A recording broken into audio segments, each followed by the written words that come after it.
Oh, good, thank you, Laska Hirlik. I'd like to welcome Minister Peter Burke here with us today.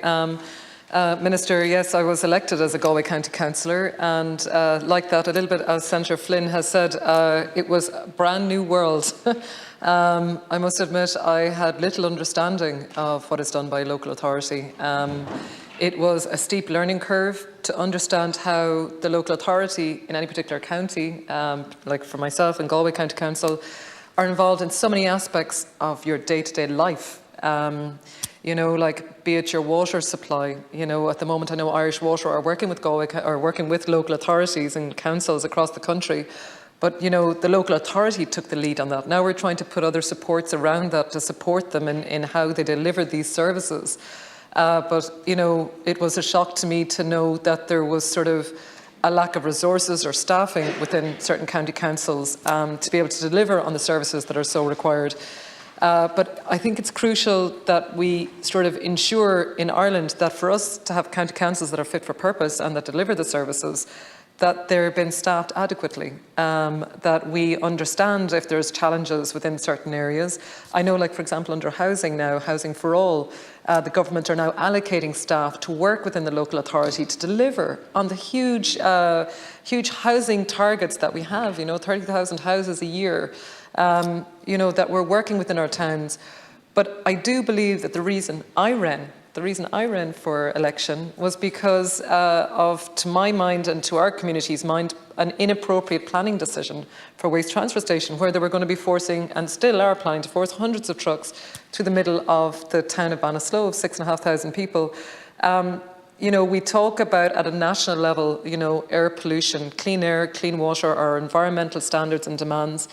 And I suppose, you know, what we need to ensure, and for our public, is that the national policies and initiatives are being correctly managed within our county councils and our authorities. And I suppose that is something, maybe around the communication as well. And I know that it's so hard. Local authorities are doing so much in so many areas that, you know, communication, it's hard to get the message out there. But it's so crucial, because unless people in every town and village across Ireland understand what their local authorities do for them, like even from a municipal district level, like for example, you know, we had and have in Banaslow huge flooding. So under the OPW now, we're one of the CFRAM projects. Flood relief, many towns across the country prioritised due to flooding. River Shannon, the River Suck is one of the main tributaries. But it is incredible to think that, you know, chief executives, managers, directors, the teams on the ground, the local authority staff on the ground are the ones bringing out the sandbags. They're the ones working with businesses, working with residents in times of crisis. And in times of crisis, it is the teams working in the local authorities that people go to. They're the ones that help people on the ground, and also, you know, the most vulnerable. And they do, to the most part, prioritise that. I know in Roscommon as well, huge issues around flooding, trying to protect families and homes. And I suppose sometimes, although we can hear, as we have done, and things need to be challenged and we need to have appropriate services in place, I think it's also important to talk about the activities that local authorities do and what they deliver to our communities, what they deliver to our businesses. We talked about the rates, and we know at a government level the supports we put in place as well, Minister, for businesses through the Employment Wage Subsidy Scheme and so on. But we also put a pause on rates over the year, 2 years. But we need to make sure that our businesses understand what they receive in return and what are the benefits of their rates that they pay, be it from lighting, be it from footpaths, be it from street enhancement, be it from all the projects that we're seeing at a government level being rolled out. And those town enhancement projects, they're coming out of the Department of Rural and Community Development. We're seeing how that makes a difference when we have street enhancement, town enhancement, to tackle dereliction and vacancy, to make sure that our towns in all areas, particularly in our regional rural areas, are going to be able to be fit for the future, and that we're going to be encouraging more people to come back to live, work and invest in our local areas.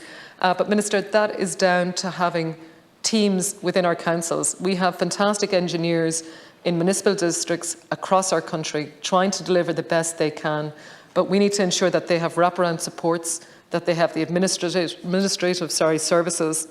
And the reason that I'm just so conscious of this is that, you know, Galway County Council has always ranked, you know, has ranked low in terms of just financing. So I suppose that's just something that we just need to be conscious of. But again, just to acknowledge, I suppose, the communication of everything that that is done well, done well by our local authorities. Thank you very much, Minister.